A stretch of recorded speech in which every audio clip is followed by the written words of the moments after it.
Hey everyone, I'm Tassinix, and welcome back for another Datacron Set Guide review. This time we're talking about Set 25, Pillars of War. The set only just released a few days ago. It is the return of the role-based level 6s. They're a bit different than last time we saw them, but for sure going to define the meta during this lifetime. So let's go ahead and talk about the stats first.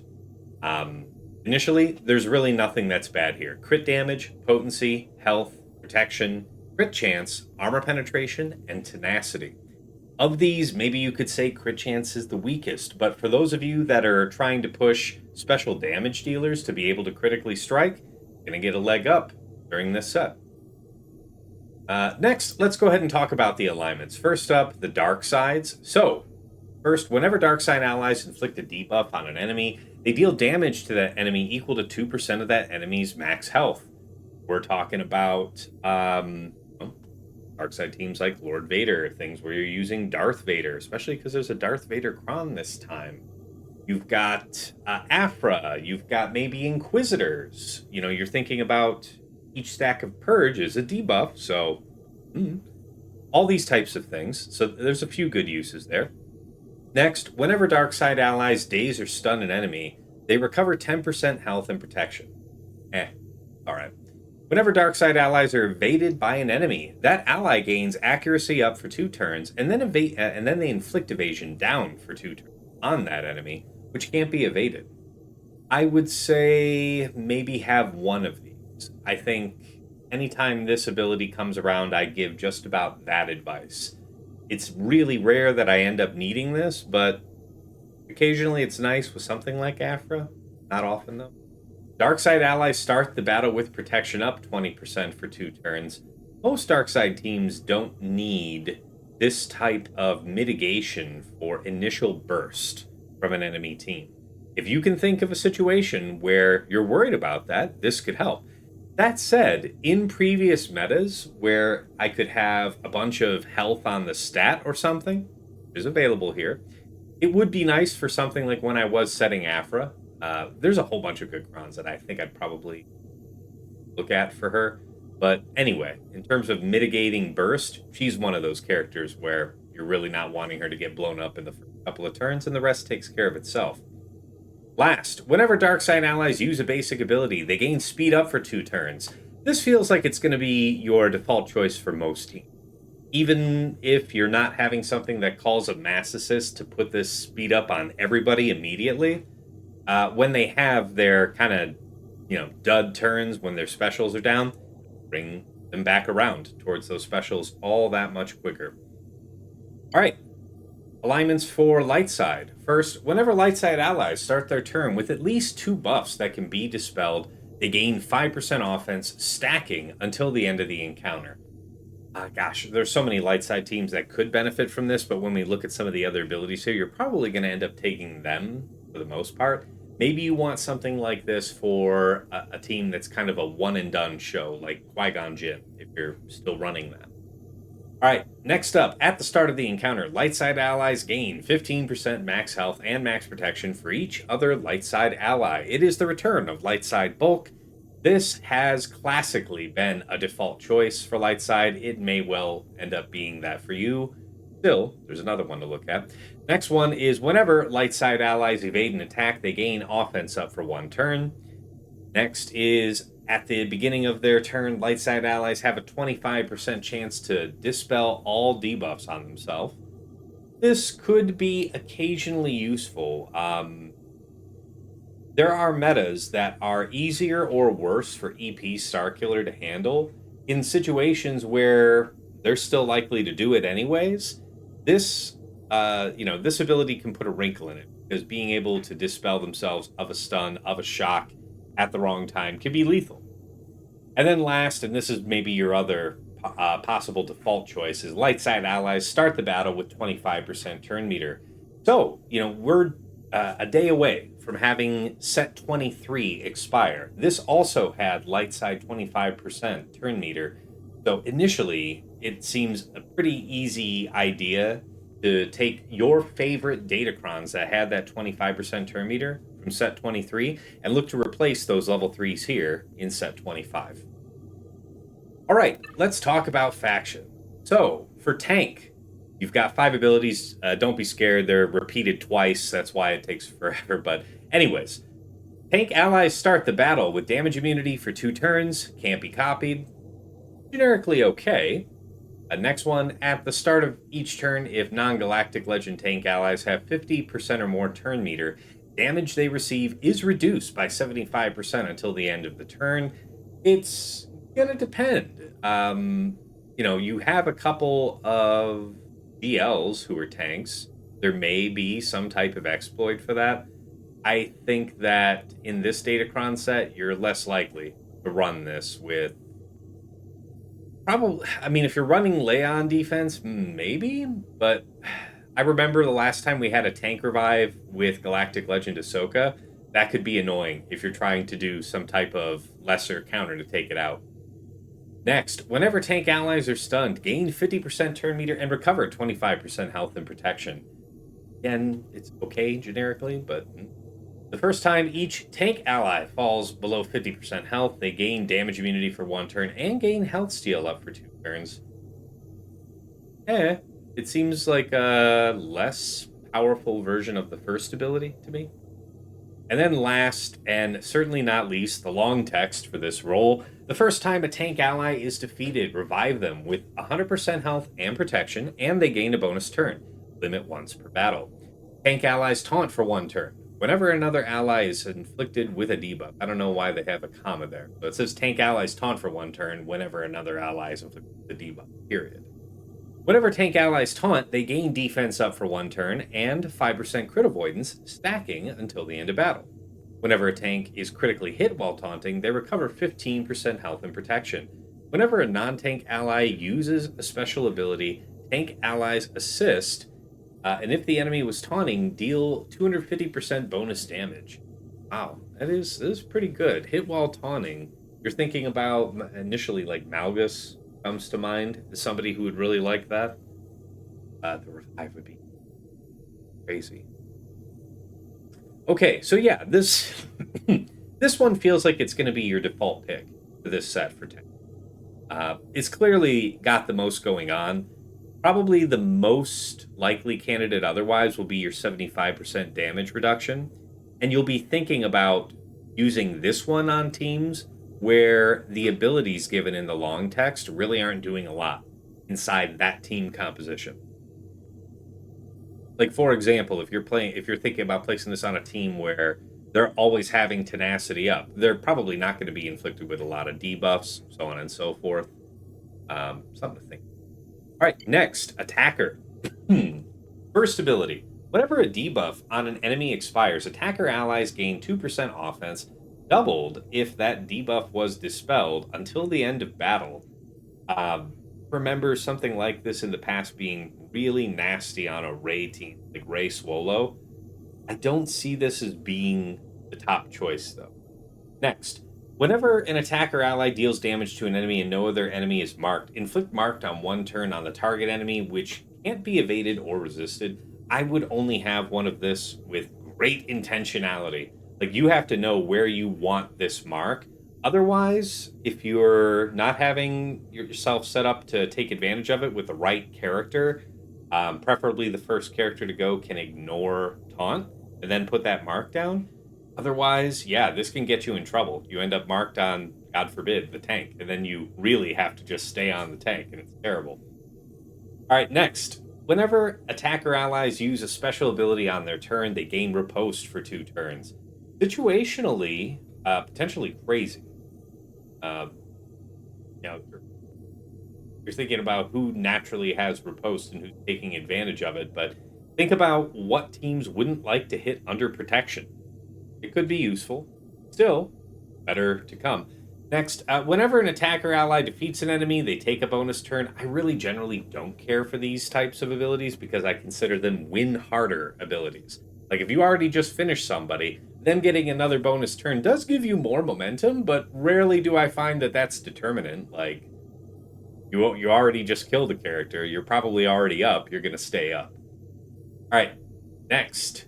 And the long text here for attacker. Whenever an ally inflicts a debuff on an enemy, All attacker allies gain accuracy up for 1 turn and 5% offense, stacking maximum of 120% until the end of battle. Whenever an attacker attacks out of turn, they deal bonus true damage, which can't be evaded, and gain 5% defense penetration, stacking max of 120% until the end of battle. That's the first clause. Second clause, whenever attacker uses a special ability, deal 25% more damage for each buff on target enemy. And then third clause, during attacker's turn, they ignore stealth and taunt if they have no debuff on them. This is insane. The last time we had the role-based level 6s, the support one was the outsized crazy one. Most recently, if you remember that Director Krennic Kron that we were all using for the support level 6, that's the cracked old level 6 I'm talking about. It hasn't made a reappearance here in this set, but that was the outsized, like, overperformer of all of the role-based things. Across, all 4 roles and across all the other options. That was the single best ability. This feels like this is the single best ability in the set. I will make a point to say this on my infographic for this set, but we'll talk about specific crons that are good ideas, but unless otherwise stated, you're probably looking for this specific ability on most of your teams. You'll have to think about why you would want something different. And there are plenty of exceptions. Like, that's why there's still going to be a chart for other crons. But yeah, this is crazy. Okay, next is healer. First, healer mechanic. At the end of their turn, healer allies recover 50% protection if they inflicted at least 5 debuffs that turn. Very, very few. This immediately, like Grogu, an IG-12 comes to mind. Like original Bo-Katan, I think, is a support, something like that. No, it's not a healer, so it won't work. Yeah, you know what I'm saying. Like very few characters, so eh. Next, at the end of each turn, healer allies recover health and protection equal to 50% of the amount enemies recovered that turn. This recovery can't trigger this effect on enemies. It's just classically one of the weaker options, and I think that's still the case here with what we have available. Next is whenever healer allies recover health, they recover protection equal to the amount of health recovered. Healer allies can't recover protection this way more than once per turn, or if their health was full. Like the last one, also just mediocre. Next ability, whenever healer allies damage all enemies with an ability, they grant tenacity up for 2 turns to all allies. Kind of situational. Last, the long text for healer. At the start of their turn, healer allies inflict healing immunity on all enemies for 2 turns, which can't be dispelled or resisted. Whenever a non-healer character is healed by an allied healer, they reduce their cooldowns by 1. Whenever an ally falls below 25% health for the first time, all allies recover 50% health and 100% protection. The first time an ally is defeated, revive them with 50% health and 2 stacks of heal over time turns. Whenever healer is critically hit, recover 15% health and protection, and grant a stack of heal over time to the weakest ally for 2 turns. So, yeah, this is going to be good. Do I want... So, like I mentioned Grogu earlier, I don't know that I care about having an attacker level 6 for Grogu's team more. But, you're thinking about healers like Xeris, for example. Xeris would love this, and we have the return of the Xeris level 9 that has the revive and the offense threat. So that combined with this level 6 is really strong. Shout out to Fatal, who pointed out that, with that Xeris Cron, you could go with like a bulk level 3 or a 25% turn meter. We'll talk about it. All right. Last, here for support, the first mechanic says, whenever a support ally deals damage to an enemy, and no other enemy is ability blocked, inflict ability block for 1 turn on the target enemy, which can't be evaded or resisted. Okay. Next, whenever support allies grant a buff to another ally, that ally gains 10% turn meter, limit once per turn per ally. So that limit is what makes this kind of just an okay choice. It isn't super powerful. Whenever support allies stun an enemy, they gain speed up and offense up for 2 turns and inflict expose for 2 turns at the end of that turn, which can't be evaded. Um, okay, but we have better. Next, whenever support allies start their turn with fewer than 2 buffs, all other allies gain 15% turn meter. Now, this could be really powerful on certain teams. We'll talk about in a little more detail shortly later, but yeah, like think about Great Mothers being a support and think about how she has bonus turn start of the match. How that would pump a lot of turn meter for allies. All right, then last, the long text for support. At the start of each encounter, grant all allies evasion up and tenacity up for 2 turns and inflict tenacity down and evasion down on all enemies for 2, which can't be evaded or resisted. Whenever a non support ally is critically hit, grant them protection up 20%, stacking, max 100% for 2 turns. At the start of their turn, support allies dispel all buffs on all enemies. If evasion up, health steal up, potency up, or tenacity up were dispelled, inflict the opposite debuff on all enemies for 2 turns, which can't be evaded or resisted. And last clause of this one ability, whenever a support is critically hit or inflicted with a debuff, they gain stealth for 1 turn. So you're thinking about this second clause that has the reversal of buffs into debuffs. That's kind of, a mini Pirate King Hondo effect. And in fact, Hondo is a support, so you could have this cracking on, double time, I guess, on Hondo. I don't know how that would actually work, but it's an interesting thought. You're probably not going to use this specifically on Hondo during the lifetime of the previous Datacron set, set 24, the Pirate Cron set. Probably going to use that until the wheels fall. But there are a few teams that this would be really, really great on.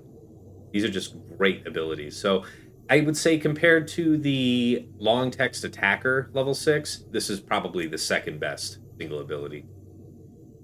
Okay, as far as characters go, so I've combed through all of these, and we're just about to talk about my chart, my recommendations. Normally, I read all these through, but there are a lot. Some of them have longer text than others, and honestly, these abilities are okay. There's a few standouts, but there's also just a lot that are kind of forgettable.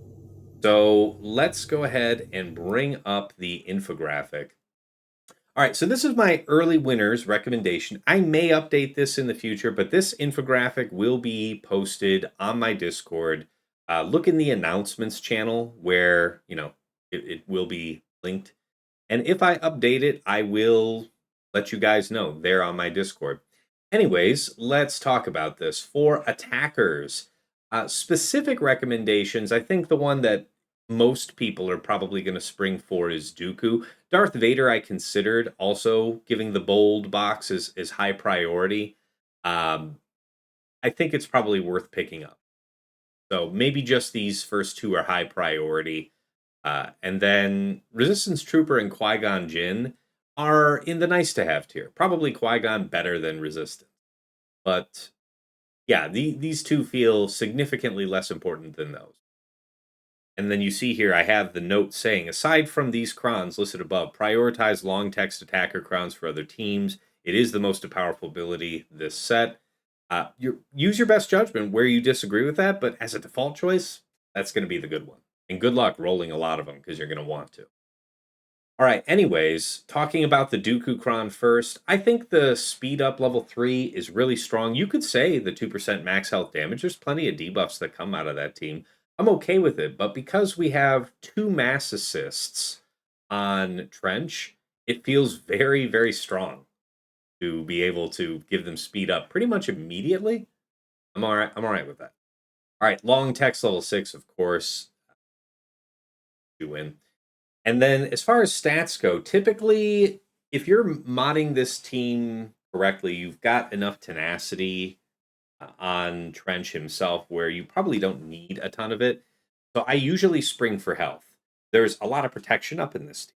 So like to make good use of it. There's also heal over time, so on. Um, I just enjoy having a very high amount of health because it discourages lesser teams from trying to take it out. Otherwise, you might consider having a smidge of potency in there, or if you're weak on it, a little tenacity. Darth Vader, yeah. So 2% max health damage, I consider to be the best choice. I mean, speed up, I also kind of wrestled with because it depends how you're using him, but it just seems obvious, right? Darth Vader on his own, making use of the extra damage just from applying all his dots. Long text attacker level 6. And then as far as stats go, yeah, crit damage is probably going to be best for whatever entire team he's on. He is a strong beneficiary of armor penetration himself, but eh. All right, next, the Resistance Trooper. Yeah, again, with long text, probably 25% TM, because if you're using this, you might substitute out Resistance Hero Poe to have this guy in.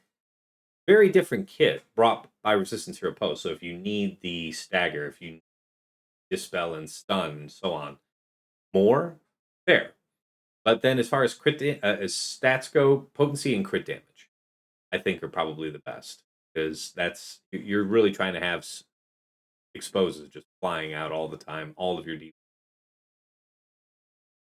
Okay, and yeah, 25% turn meter. And then Qui-Gon, yes, this is one of the ones where I said the 5% offense stack is probably going to be the way to go, right? Because these guys are going to have lots of buffs off rip. When you kill Qui-Gon, they're going to have lots of buffs again, and that would just heighten the kapow.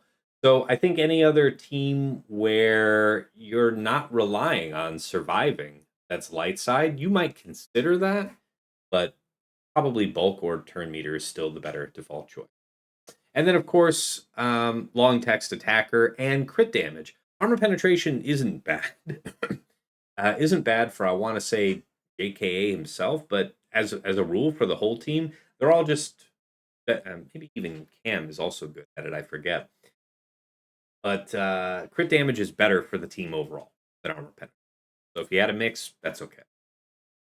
All right, next, support. Yeah, 3 priority ones. So first, I mentioned that Great Mothers one earlier, and shout out to Dagger for mentioning that because he said he'd seen that batted around a couple servers already. So credit to whoever originally came up with the idea.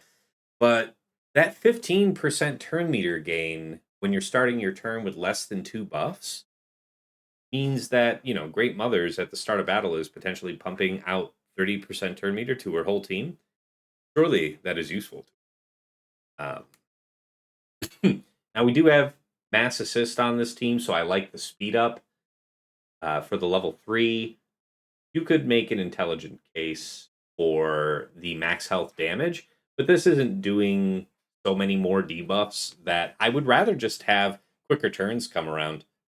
That's all. Like, this is a fast moving team, giving them speed up makes them even faster. I'm okay with that. And the stat profile, crit damage, armor penetration, classic for your Great Mothers. Next, Cup. Yes, Cup has a crazy level 9 ability.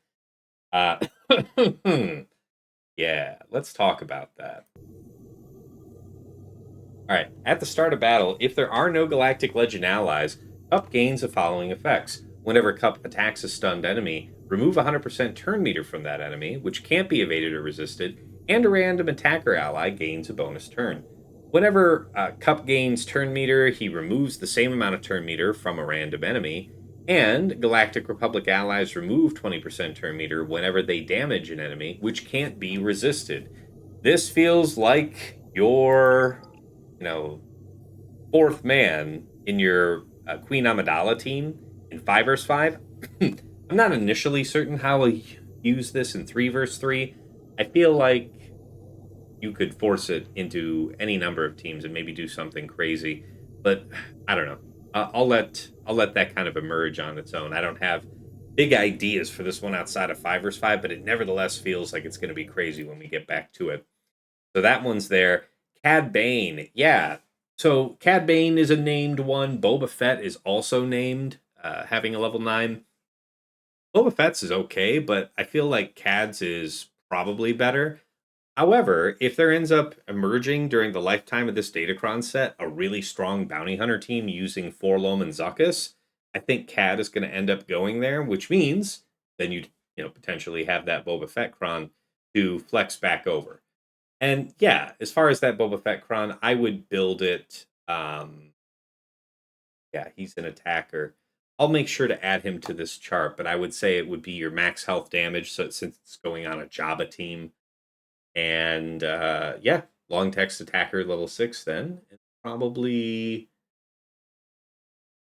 potency and crit damage on the stat profile. If you're thinking about application to Java, that would I also recommend on the yeah, potency crit damage, right? So if you were using this with Java, I think the outgoing sortie Datacron taught us that the defense on it is nice, but having high crit damage to threaten Night Sisters and high potency to counter what should be a high amount of tenacity on their Marin, really, really important. So I think I'm gonna look to have that stat profile on whatever cron I'm gonna put on Java going forward. Previous options were something like just going massive health, um, sometimes tenacity, sometimes a blend of those and or crit damage. But yeah, potency crit damage feels really good for Java.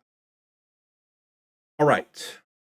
Next in the support category is Ayla Sakura. Yeah, this is lower priority than the first three, I think. Long text level 6, probably bulk level 3, and crit damage. Now, you could say also 25% turn meter. I'll make sure to update that but you were running probably a 25% turn meter crown with your Jedi Master Mace, and that's gonna feel good to have back. And like your outgoing set 23, I very much liked crit damage on the stat, so I'll be looking for that myself. Last here is Admiral Akbar. This is rarely a useful character, but when it is useful, it's mostly good in 3 versus 3. Of course, you can use it in 5 versus 5, but it offers the opportunity at a crazy turn meter train. He's got like the 25% turn meter handed out by his basic to other allies. So that can pop off all the time, and there could be something to that. I don't know. I don't know how realistic it is for me to actually use it, but I'll make mention of it because some people really like this when it comes back into season. It's only really ever viable to think about using Admiral Akbar when there is some type of cron to help him along like this. So that being said, 25% turn meter level 3, get your guys kicked off and flying immediately. Long text, I think, is probably better than going with the 10% turn meter. I feel like the level 9 on Akbar is taking care of whatever gaps you're worried about in turn meter on the team. But I wanted to mention the 10% turn meter because it does classically work very well for that Akbar. And we're talking about like so on. Okay, let's talk about the tanks. Yeah, so first of all, Baze Malbus. What's his ability?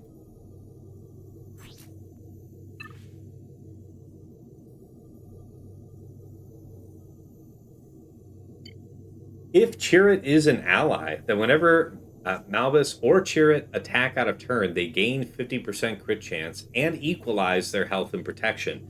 While attacking out of turn, if Baze or Chirrut score a critical hit, they both recover 10% health and protection. If Baze has less than 50% health, whenever he takes damage, the weakest enemy is dealt 100% of that damage, which can't defeat them. So I don't know that I would prefer to have this ability. This means that you're going to have a tank level 6. And if I was using this with Saw, I might prefer one of the other role-based abilities over the tank revive. I don't think that a tank revive for Baze and, him assisting it and all that is probably worth more than or hacker. And so that being said, like if you're going to use Baze with this level 9, you're also wanting to use Chirrut. So maybe this is going with Galactic Legend Leia. Maybe this is going with Aphma somehow. But yeah, it seems like it's a pretty strong ability, and I will be picking it up myself. Yeah, long text I think is what I do. Health and crit damage, basically whichever one of the rebel teams you go with, you can't terribly go wrong with health and crit damage as the profile. Fives, Yeah, the fives ability is pretty cool because there's no revives when you're using fives with gas. If you're wanting to do that, then you'd probably want the 75% damage reduction because you're not going to make use of any revival effect. You've got bulk level 3 is the likely best choice for fives with gas. Also, if you're the type that wants to use fives with your JMK against Slacker, knowing that Slacker's AI will focus fives until he is dead, yeah, you're not going to get any use out of a 25% turn meter. So that's why I say health, the 15% health and protection over, greater than 25% turn meter. And then protection, armor penetration, or protection, crit damage. Uh, Good choices for that crown. All right, these last three in tank, Biggs, Darklighter, Clone Wars, and Shore, these really feel like extra. Like, I think these are really low priority, but here they are listed. I'm not going to belabor to read through them all. Maybe I chose the 2% max health damage here with Shore, depending on, whether or not you're wanting that for Iden, or if you prefer the speed up. Again, where there's mass assists that help you get it up onto the whole team relatively easily. I tend to like speed up, and Iden does have one, so puzzle it out. All right, and then for healer, two really strong choices, and kind of just two strong choices only. The Jedi Counselor one. Let's take a look at that.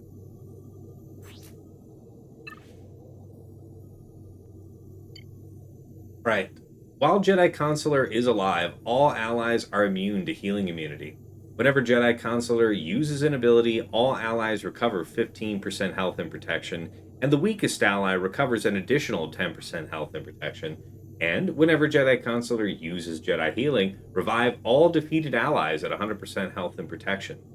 So, you're thinking about this is a plug and play. This isn't like a strict usage character. Where do you want to add healing immunity into your kit against whatever team? And then you're thinking, you've got the long tech support level 6 going alongside it, so it's not just this. To get the most out of this Jedi healing, you would want to, if you're putting this on defense, you would want Consular to be fast so that he could get more uses of the ability. If you intend to use this manually, just on attack, then you get to choose when you use the special, so speed is a bit less important. All right. So yeah, that one feels like it's a powerful, like it's a sleeper. I don't have big ideas for it immediately, but the ability to add in, a revival, recovery for your team, and also immunity to healing immunity, I feel like there's gonna be something that pops up with that. All right, and then of course the return of Barriss Offee, level 9. So the first time Barriss is defeated, if there is at least one other active ally, revive all other defeated allies, and the other allies recover 100% health and protection, gain 100% turn meter and 100% offense until the end of battle. So yeah, you're trying to kill her while she is not the very last unit. Sometimes I like to kill her fourth, like leave another target alive, kill the first three, then her, then the last one surviving gets buffed 100% offense and gains a turn meter. That's it. The limit of the effect. Anyway, finding this with the revival in the healer level 6, very, very powerful stuff, right? Here. And yeah, long text, 15% health and protection feels like the default choice. That's kind of what we did before. But yeah, again, Fatal pointed out on his stream reviewing the set the other night that 25% turn meter could be kind of fun to play with. And we'll see how that plays out. We'll see. But yes, health is usually the choice. Wherever I'm applying Barriss, health seems to be an easy win. Depending on how specialized you intend to apply this cron, diversify the stats how you need. If it's, always going with Ray, maybe a mix of health and crit damage, if that's your thing, but probably if it was me. Okay. Now we only went over some of these level 9s. I guess some honorable mentions, some shout outs here. The Dooku, it's the crit chance one, has 200% crit chance and crit damage when he's inflicted with a debuff. Whenever a Separatist ally uses a special ability on their turn, Dooku assists and dispels all buffs on the target enemy. Not bad. At the end of his turn, Count Dooku is inflicted with disarm until the end of his next turn. Whenever Dooku takes damage during his turn, the weakest enemy is dealt 200% of that damage, which can't defeat. It's just adding another mechanic into the team that you were already going to use with Trench, into the character.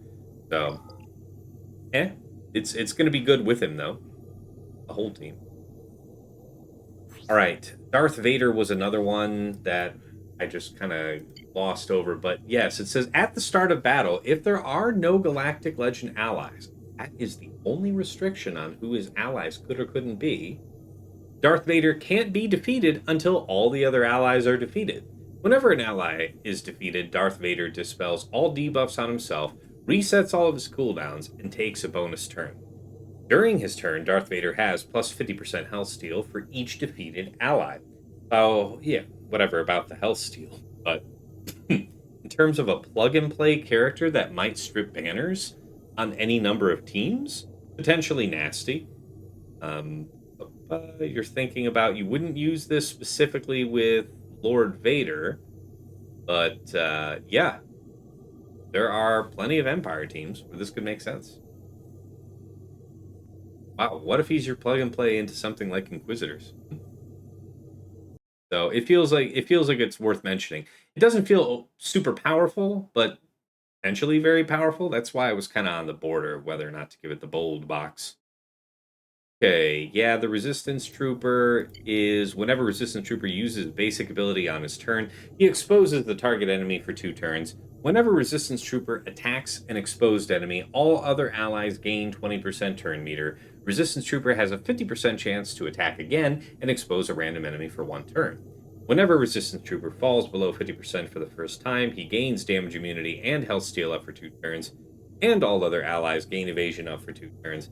It feels potentially good. It's more expose, more damage on a team that's already looking to do a ton of that. It's in the maybe tier. Yeah, we covered. Yeah, Qui-Gon's the armor shred. That's okay. I think we'll just talk about the other bold ones. Up, we already talked about Cad Bane. Back, Cad. There you are. He has 3 independent abilities. I guess I'm glad I'm looking at this. Whenever another ally uses an ability on their turn, Cad Bane assists, limit once per turn, dealing 50% more damage. This is probably the best of the 3.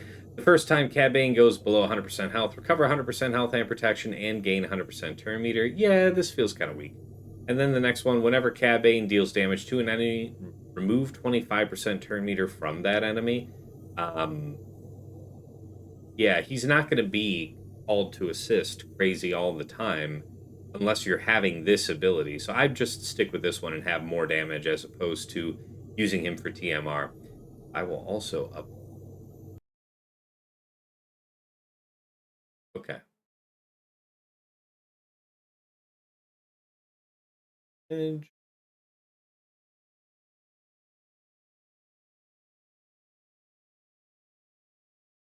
all right. Next, we looked at bays. Yes, fives. Fives is up here, right? There you go.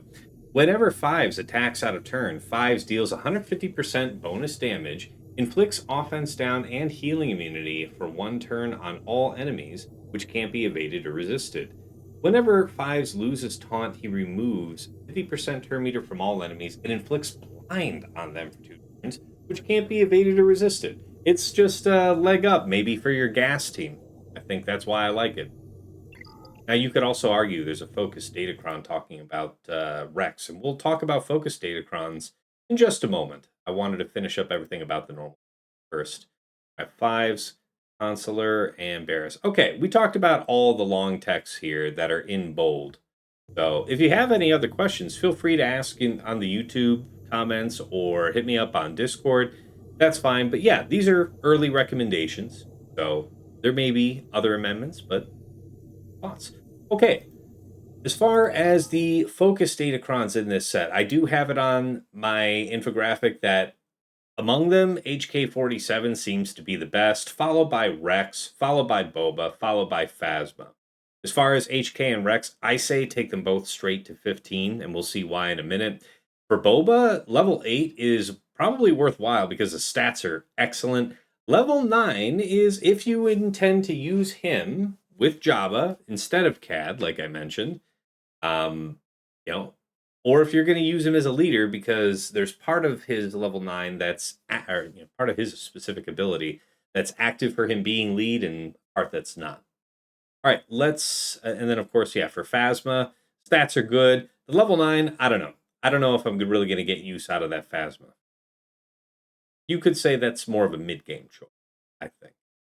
Somebody's going to pull it off, though, in Kyber 1 and do something cool, I'm sure. Okay, let's talk about these. First one, the HK Cron.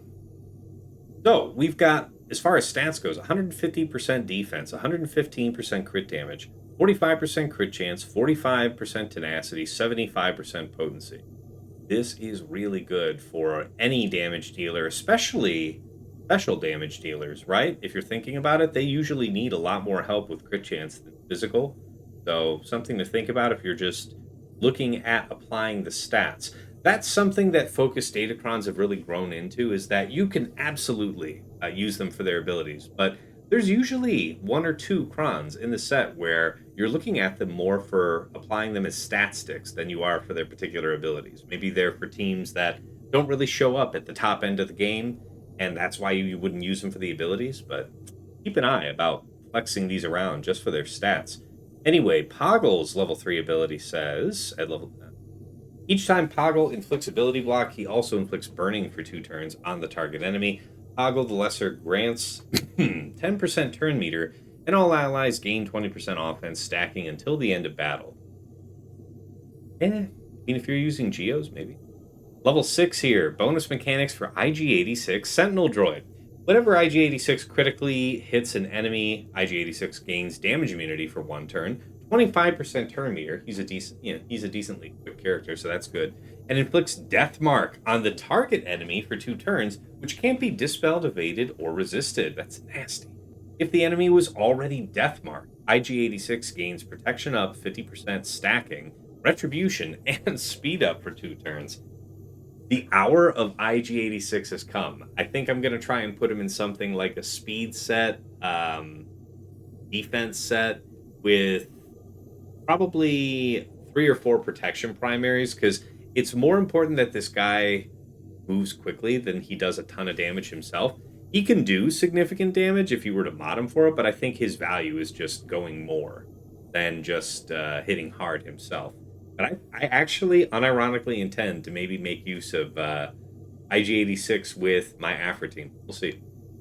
All right, next, level 9, bonus mechanics for IG-88. If HK-47 is in the leader slot, whenever an ally damages an enemy with ability block or fear, IG-88 assists, shocks that enemy, which can't be evaded or resisted, and inflicts them with torture for 1 turn, which can't be copied, dispelled, evaded, or resisted, and all allies gain offense up for 2 turns. And as you'll see when we look at the HK ability just a little further on down, he's going to have like AoE fear from his bombs and stuff, so that's going to trigger this fear that you're seeing on the IG-88. It sounds really powerful until you remember that it's all predicated on HK being the leader. And I don't know that that's going to happen a lot at the high end. I don't know. All right, level 12 ability for Poe Dameron. At the start of each encounter, Poe inflicts fear on all enemies which can't be copied, dispelled, evaded, prevented, or resisted, and exposes them for 2 turns, which can't be evaded or resisted. Whenever taunt expires on Poe, all enemies are inflicted with fear for 1 turn, which can't be copied or dispelled, and all allies gain 20% turn meter. Whenever Poe Dameron is critically hit while taunting, he gains protection up 50% for 1 turn. Whenever a buff expires on another ally, Poe taunts for 1 turn. Wow. So I guess you're plugging Poe back in to your Finn team. Remember what I was saying about the resistance cron? Less likely now. You might be dropping Resistance Hero Poe to bring in this Poe because you're got to think about what team. I mean, I don't know that it would actually stop something of the order of magnitude of like JMK, which is a huge overpower for Finzori. But otherwise, good luck like pulling off Afra here. What's your slick trick that's gonna deal with instantaneous AoE fear, and then once you strip the taunt off him, he fears everybody anyway again? Gives turn meter out? This is a bad lad. So now we're talking about at least 3 teams where you might apply this cron. That's pretty cool. Last, here for HK47. At the start of the encounter, HK47 gains 75 speed. That happens regardless of whether he's in. Now, if HK47 is in the leader slot at the start of his turn, he inflicts evasion down on all enemies for 1 turn, which can't be evaded or resisted. That's it about anything that says that it requires him to be in the lead. So, to get the most out of the IG88 ability, you would need HK to be in the lead. But so much of this skill is not gated by him being the leader slot. So next, whenever an enemy is inflicted with burning or torture, HK47's ability cooldowns are reset. E1. You could also plug it in with R2D2 somewhere. That's true. Thinking who else does torture, like Grand Inquisitor. Flexibility there. Whenever HK47 uses Assassination Protocol, HK inflicts ability block on target enemy for 2 turns, which can't be evaded or resisted. So yeah, whenever an enemy is inflicted with burning or torture, HK's abilities cooldowns are reset. If you have any reason why those abilities are going to get repeated out, then he could be popping off Assassination Protocol one after the other. Pretty nice. All right, and then last it says, whenever an enemy is inflicted with Tenacity down, they're also inflicted with Fear for 1 turn, which can't be copied, dispelled, or resisted. Spoiler, his grenade is an AoE Tenacity down, so again, the return of the AoE Fear Bomb. This is maybe very interesting, because this stat profile is also great for Afra. You know? Like that. Wow. Yeah. Everything's good. The defense, potency, it feels a lot like the Sorticron we gave up in terms of stats. Okay, so that I think is the strongest of them. I don't know how much stronger it is in this one, but let's take first look at this stat profile on the Rexcron. 65% health, 45% tenacity, 105% potency, 145% defense, and 50% offense. So yeah, the health and the offense really stand out. There's plug and play applications for that for sure. Ray jumps into mind. You could also think about Leia. Leia wouldn't mind any of this, especially since we see R2D2 as a call out. Let's look at these abilities. Thrawn, level 3. Whenever Thrawn resists a debuff, all allies recover 10% health and protection and gain 20% health steal, stacking until the end of battle. Whenever Thrawn attacks out of turn, he ignores protection, and if the enemy is inflicted with burning, Thrawn deals 100% bonus damage and removes 100% turn meter, which can't be evaded or resisted. Who on Empire is doing fire? Not 100% certain who. This doesn't feel like it's super high value. Maybe as a plug and play, but not as part of a generically pure Empire team, I think.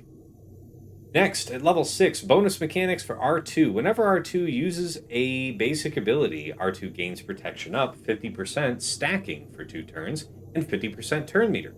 Whenever R2 damages an enemy using a special ability, inflict fear for 1 turn on that enemy, which can't be evaded or resisted.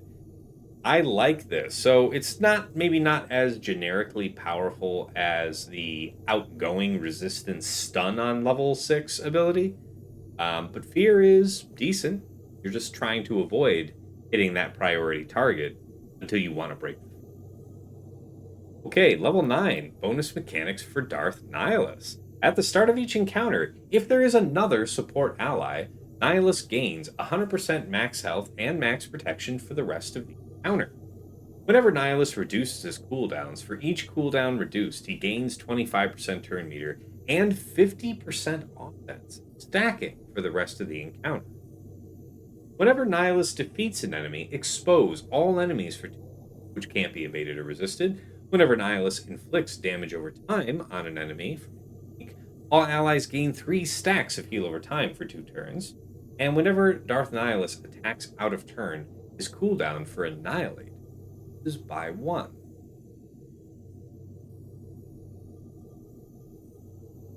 Wow, seems strong.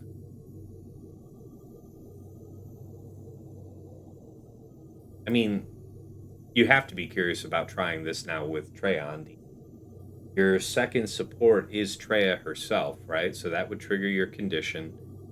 Hacking out a turn. Not really sure what's causing Nihilus to attack out of turn, though. I don't know how much value you're going to get out of that last clause. Level 12 ability says bonus mechanics for General Kenobi. At the start of battle, if there are no Galactic Legend allies, whenever General Kenobi taunts, all allies gain protection over time, 75% for 2 turns, and whenever he loses taunt, all allies recover 15% health and protection, and gain defense up for 1 turn. Whenever GK attacks during his turn, if he has Foresight, call all other allies to assist, dealing 50% more damage to the target enemy. The first time another ally falls below 50% health for the first time, GK taunts for 2 turns. If he was already taunting, he gains DI, damage immunity, for 1 turn. Maybe... I don't know if I really care about having this specific ability with my JMK or something like that. Maybe it's a plug and play. Maybe he's my tank for EP Star Killer for a bit, something like that. Might think about it. Because, yeah, I mean, I guess it isn't the best. EP and Mara Jade make good use of potency. I like crit damage and armor penetration. Star Killer. So, I'll think about this GK though. It seems alright. Level 15 bonus mechanics for Rex. At the start of battle, if Rex is in the leader slot, all allies gain 200% defense for the rest of battle. Whenever another ally uses a special ability, Rex assists. During Rex's turn, if an ally is inflicted with daze, stun, or ability block, dispel it, and inflict protection disruption for 2 turns on all enemies, which can't be evaded, dispelled, or resisted. Whenever an ally is inflicted with a debuff, all allies gain 10% turn meter, and whenever an ally loses a stack of protection over time, they gain Foresight for 1 turn. This is probably going to be your cracked 3 versus 3 return of Rex Crex 5s, or something like that. I think we're going back to a 3 versus 3 Rex team. You don't really... I don't know how realistic it is to think about Rex as a 5 versus 5 team when that means that you're necessarily tanking gas. However, if you're using Rex in this way, that means that you have to think about how you're using your gas now, because he's not as effective when he doesn't have at least 5s at his side. Rex helps a lot, but yeah, something to think about. Okay, that was the HK. Let's talk about the Bobacron next. So, stat profile, 80% offense, 50% crit damage, 75% defense, and 105% armor penetration. I'm thinking Malicos. I'm thinking Star Killer. I'm thinking Bane. It'd be great if this also had some health on it, but we saw folks using the outgoing Darth Vadercron, which had high defense, crit damage, and a big chunk of potency. Even though it had no health on it, folks were doing big things out there with Bane using that Cron. So this seems kind of on that. It's somewhere in between the Darth Vader Cron and the Wampa Cron in terms of these offensive stats. So really incredible offensive stat profile. This could also... you could put this on your Pirate King. There's a whole bunch of cool stuff. Let's take a look at what these abilities are, though. All right, first, mechanics for Dagger. Bonus mechanics for Dengar. At the start of each encounter, Dengar inflicts doubt on all enemies for 2 turns, which can't be evaded, dispelled, or resisted. So, crucially, that's just happening at start of battle. It doesn't require that he takes his first turn or anything like that. And then next it says, whenever an enemy evades Dengar's attack or resists a debuff, all enemies are inflicted with a stack of damage over time and thermal detonator for 2, which can't be evaded or resisted. Very interesting. You have to think about that. It doesn't immediately occur to me where that will be especially valuable, but the AoE doubt's got to be the best thing about it. Next, for Zam Wessel, Zam always critically hits if able. The first time Zam is defeated, while there are any active allies, Zam revives with 100% health and stealths for 3 turns. So yeah, if you're at a part of the game that actually sees the bounty hunter team on defense, certainly expect there to be Dengar and Zam together. But also, when you're fighting that team, it's often a good idea to go right after Zam, because her stats that she's handing out to the team die with her. It's baked into her unique. Her unique doesn't say that the effects persist if she's defeated, so in absence of that, those effects leave the board. So this punishes you going straight after her. And then next it says, whenever Zam inflicts an enemy with thermal detonators, she gains 10% defense and offense stacking for the rest of the encounter, and there's a 50% chance to inflict an additional thermal detonator for 2 turns.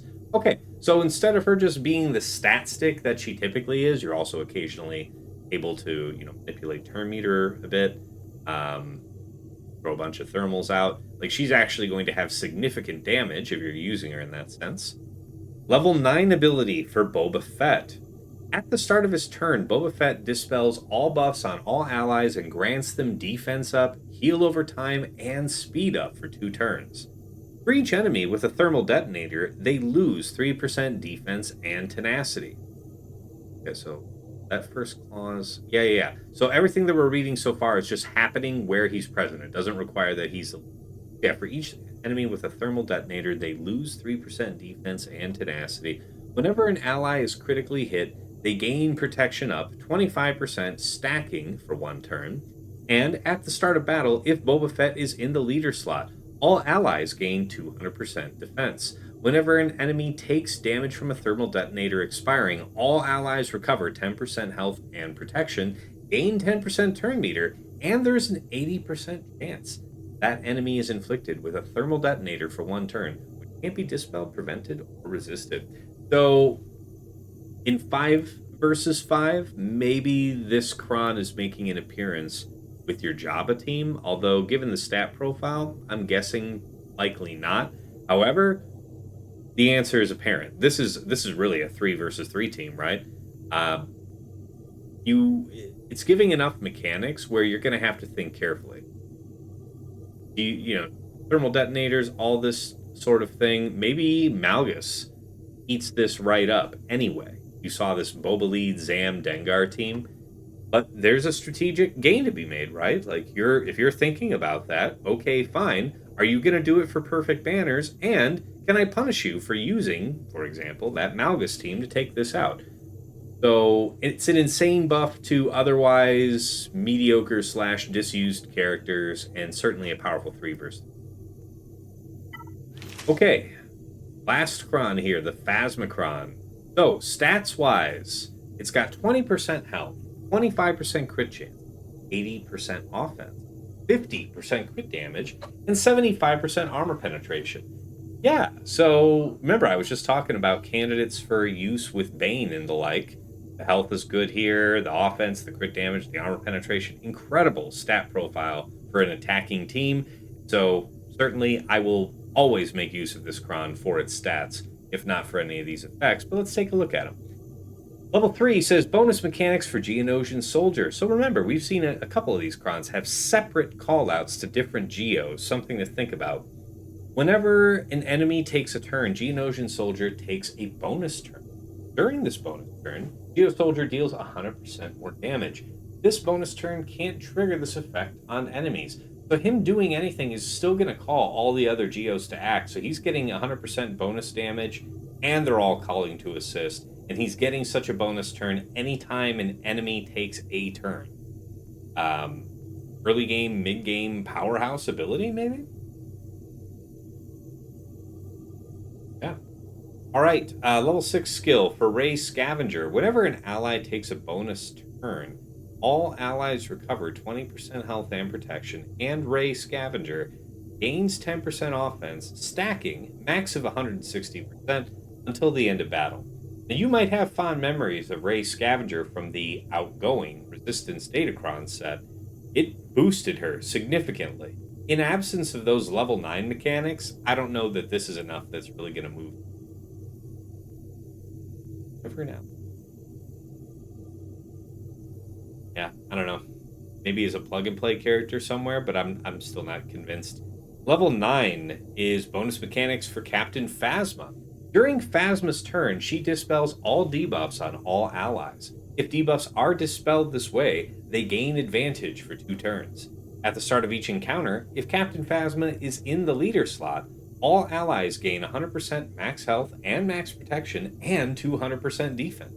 Whenever another ally uses an ability during their turn, Ray Scavenger assists if she has no debuff. Whenever an ally attacks out of turn, they remove 15% turn meter from the target enemy and inflict protection disruption.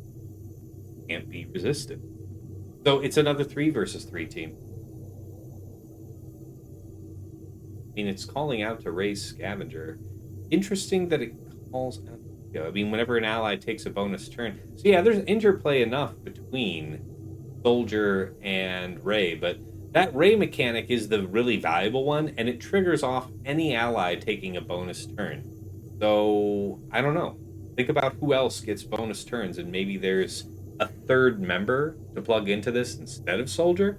At the very least, you have this is a 3v3 team, but realistically, maybe as an offensive, something like that. All right, guys, we've covered the set in, I think, as much detail as I've ever covered any set, so hopefully you'll forgive me for not putting out a video for set 24. Please share your feedback with me on YouTube, on my Discord. If there are updates that I make to this infographic, again, they will be posted there. So, yeah, I'll do my best to keep it up to speed for you guys. Thank you so much for tuning into this video. If you enjoyed it, hit like, hit subscribe to my channel to see more. Really appreciate your support. And until next time, it's been real. It's been awesome. Real awesome. Take care.